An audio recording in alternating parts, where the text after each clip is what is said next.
आपको फ़ोन काटना पड़ेगा। हाँ। नमस्कार साथियों,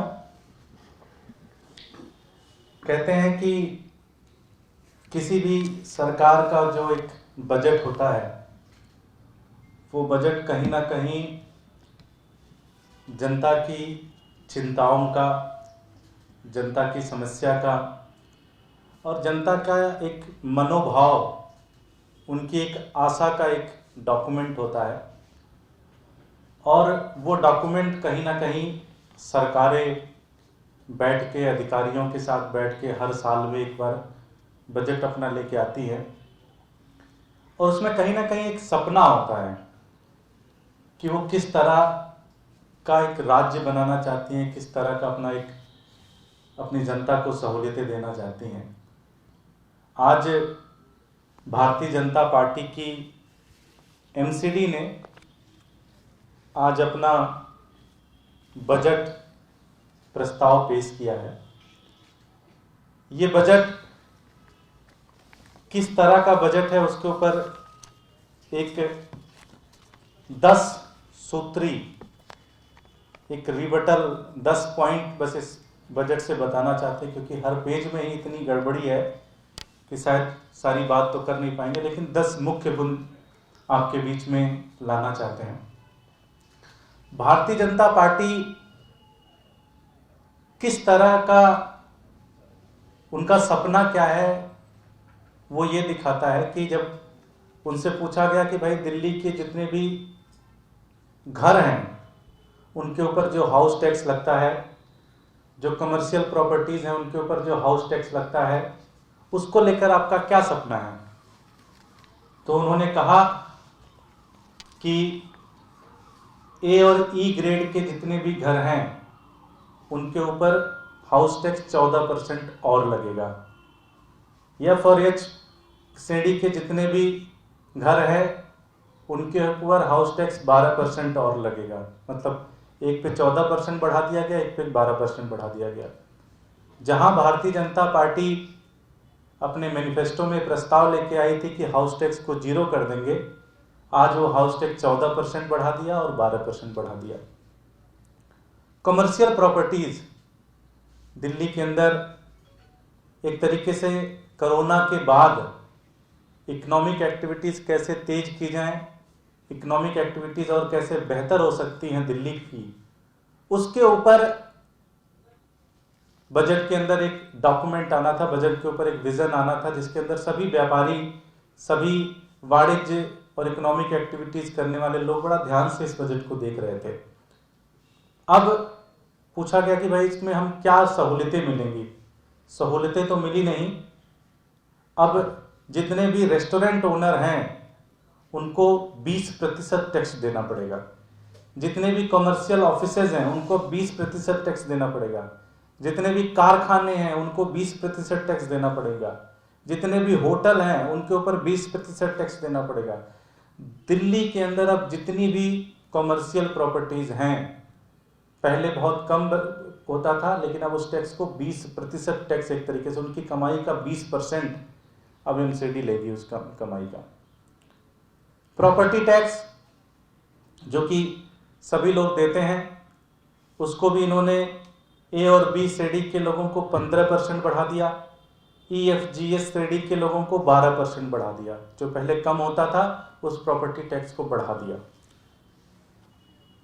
पहले बड़ी अच्छी चीज होती थी कि जैसे अगर आपके पास हाउस टैक्स आप 2-3 महीने का नहीं दे पाए, 4 महीने का नहीं दे पाए, और अगर उस हाउस टैक्स को आप जमा करना चाहते हो, जैसे कोरोना के दौरान बहुत सारे ऐसे लोग थे जो कि हाउस टैक्स नहीं दे पाए, प्रॉपर्टी टैक्स नहीं दे पाए, तो उनसे जनरली उनको छूट दिया जाता था भाई कि अगर आप छूट दोगे, अगर आप करोगे तो इसके ऊपर इतने % की छूट मिलेगी। पहले 15% की छूट मिलती थी, उस छूट को कम करके 10% कर दिया गया। एक बड़ी अच्छी योजना हर सरकारें चलाती थी कि कोई सीनियर सिटीजन, कोई दिव्यांग, कोई महिला अगर अपने नाम पर प्रॉपर्टी लेती है, तो हम लोगों ने भी देखा हुआ कि हमारे घरों में जनरली बहन के नाम पे, माताजी के नाम पे, इन लोगों के नाम पर ज़मीनें ली जाती थी, क्योंकि उसमें सरकार 30% छूट मिलती थी टैक्स की। अब उस छूट को कम करके 20% कर दिया गया। ऐसे में जो सीनियर सिटीजन अपनी पूरी ज़िंदगी की कमाई इकट्ठा करके कोई घर बनाना चाहते हैं, उससे उनको नुकसान मिलेगा। जो दिव्यांग, जिसके लिए तो सरकारें आगे बढ़कर आनी चाहिए कि भाई उनको ज़्यादा से ज़्यादा छूट मिलनी चाहिए, उस छूट को कम कर दिया गया, 30% की बजाय 20% कर दिया गया। इसी तरह से जो महिलाएं, जिनको पहले 30% छूट मिलता था, उस छूट को 20% कर दिया गया। बहुत सारी आजकल लड़कियां हैं जो अच्छा काम कर रही हैं, वो घर बनाना चाहती हैं, उनको छूट से इससे बड़ी नुकसान मिलेगी। इसी तरह से आज तक दिल्ली के अंदर जो ग्रामीण क्षेत्र थे, जो लाल डोरा क्षेत्र के अंदर आते थे, जहां पर आज तक कभी भी हाउस टैक्स नहीं लगता था, इस बजट के बाद अब उनको भी हाउस टैक्स देना पड़ेगा। आज तक कभी नहीं लगता था, लेकिन अब हाउस टैक्स उनको देना पड़ेगा। ग्रुप हाउसिंग सोसाइटी, डीडीए, इसके अंदर जो लोग जमीन लेते थे, जो लोग घर लेते थे, उनको पहले 20% की छूट मिलती थी, उस छूट को कम करके अब 10% कर दिया गया। अब आप ग्रुप हाउसिंग सोसाइटी में हमारे जैसे लोग जो कि डीडीए में इधर उधर अपना नंबर लगाते हैं कि उनका नाम आ जाएगा, उनको एक घर मिल जाएगा, लेकिन अब उनको पहले 20% की छूट मिलती थी, अब वो छूट कम करके 10% कर दी गई।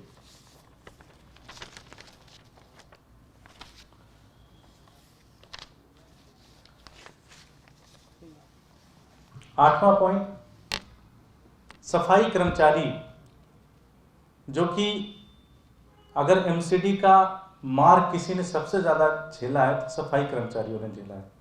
20-20, 25-25 साल से लोग परमानेंट होने के लिए लड़ाई लड़ रहे हैं, वेतन के लिए लड़ाई लड़ रहे हैं, मूलभूत सहूलतों के लिए लड़ाई लड़ रहे हैं, उनका जो बोनस मिलता है उसके लिए लड़ाई लड़ रहे हैं।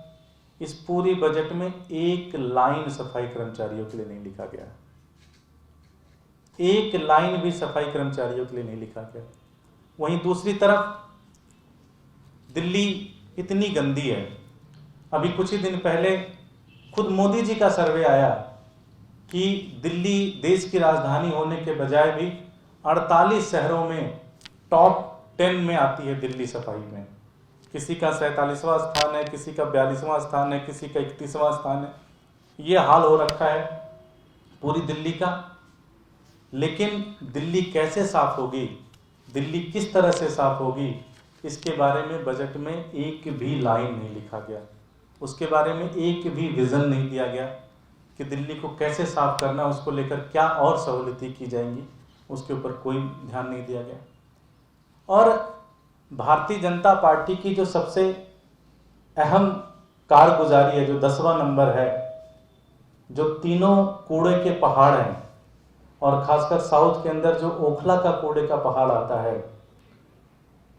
पिछले कई सालों से ये उसको साफ कर रहे हैं। पिछले कई सालों से पैसा डालते हैं, फिर इनका पार्षद पैसा चोरी कर लेता है, इनके अधिकारी पैसा चोरी कर लेते हैं। आज जब इलेक्शन ईयर में जा रहे हैं, कम से कम अब 2-3 महीने, 4 महीने, 5 महीने बचे हुए हैं, उसके ऊपर अगर युद्ध स्तर से चाहें तो उसको सफाई की जा सकती है।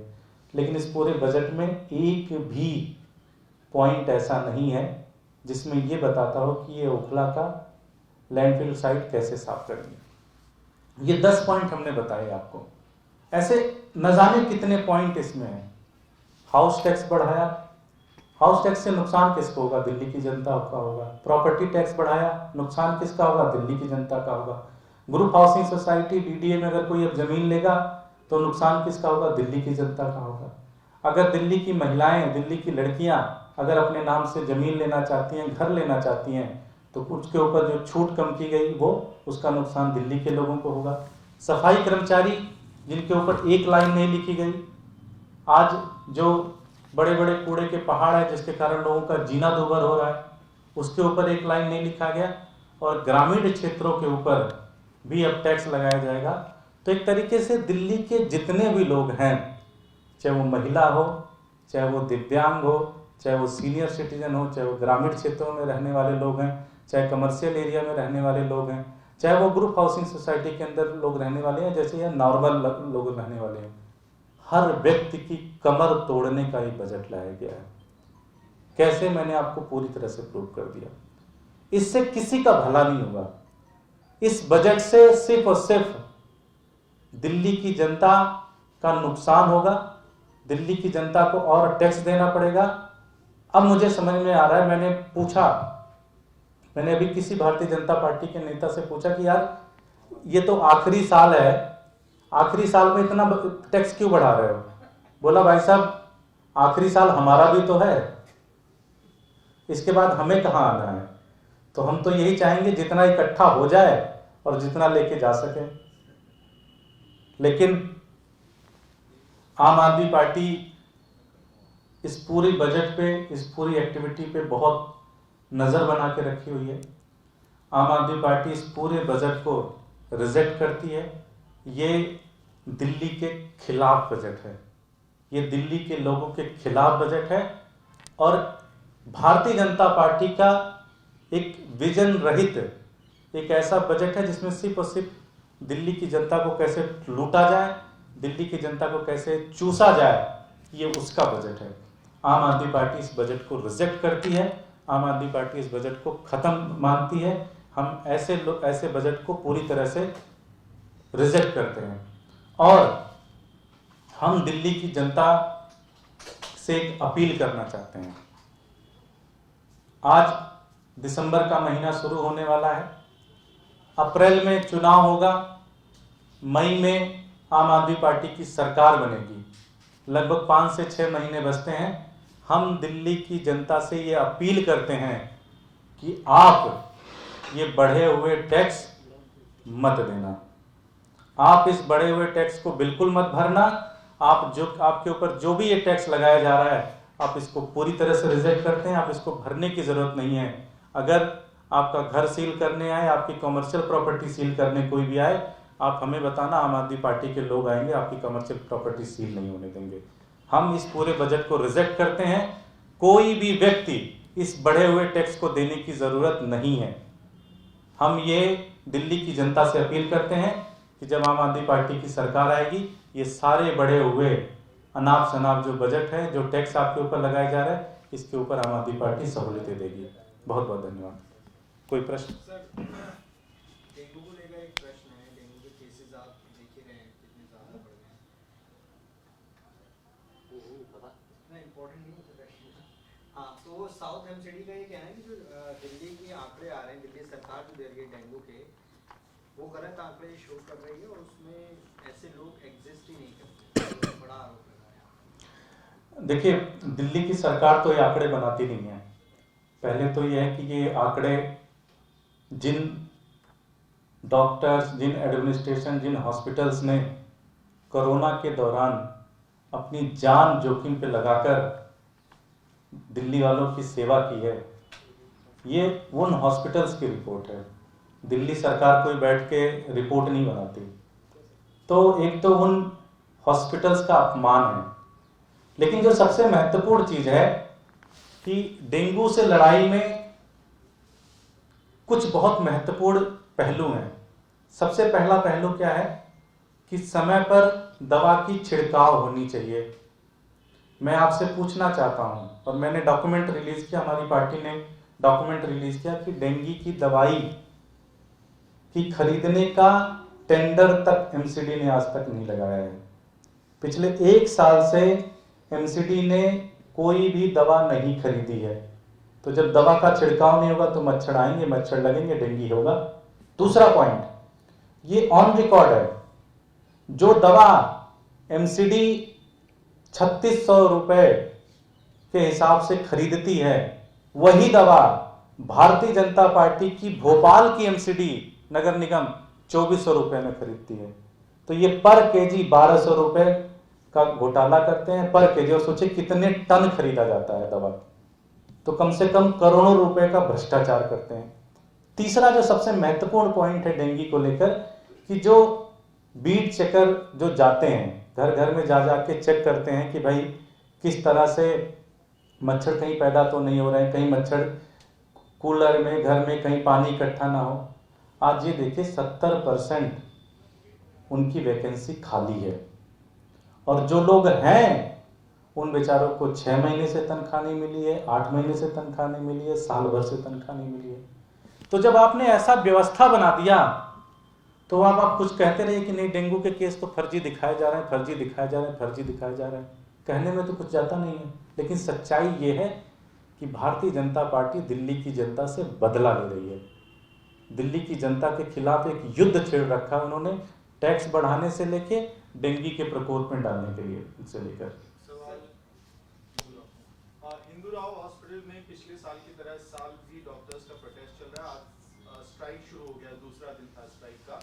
2 महीने से पेमेंट नहीं हुई है। बड़ी सिंपल सी चीज है, डॉक्टर्स को तनख्वाह नहीं मिल रही है, नर्सेस को तनख्वाह नहीं मिल रही है, टीचर्स को तनख्वाह नहीं मिल रही है, और जो कर्मचारी हैं उनको तनख्वाह नहीं मिल रही है। लेकिन एमसीडी ने पार्षदों का बजट 1 करोड़ कर दिया। तनख्वाह नहीं मिल रही है लेकिन पार्षदों का बजट बढ़ा दिया। अब एक नया प्रस्ताव लेके आ रहे हैं कि पार्षद उस वार्ड के अंदर जितना भी टैक्स कलेक्शन होगा उसका 5% पार्षद को दिया जाएगा। तो पार्षदों का बजट बढ़ाने के लिए तो इनके पास पैसे हैं, लेकिन कर्मचारियों को तनख्वाह देने के पैसे नहीं, इनके पास डॉक्टर्स को तनख्वाह देने के पैसे नहीं, नर्सेस को तनख्वाह देने के लिए पैसे नहीं है। पूरी की पूरी एमसीडी को भारतीय जनता पार्टी ने लूट लिया। आज पूरी की पूरी एमसीडी 20 साल से ये है एमसीडी के अंदर, 20 साल से एमसीडी के अंदर हैं, और 20 साल से इन्होंने इतना लूट लिया इस एमसीडी को कि आज तनख्वाह देने के पास पैसे नहीं इनके पास। इससे ज्यादा बुरा हाल क्या हो सकता है। Thank you.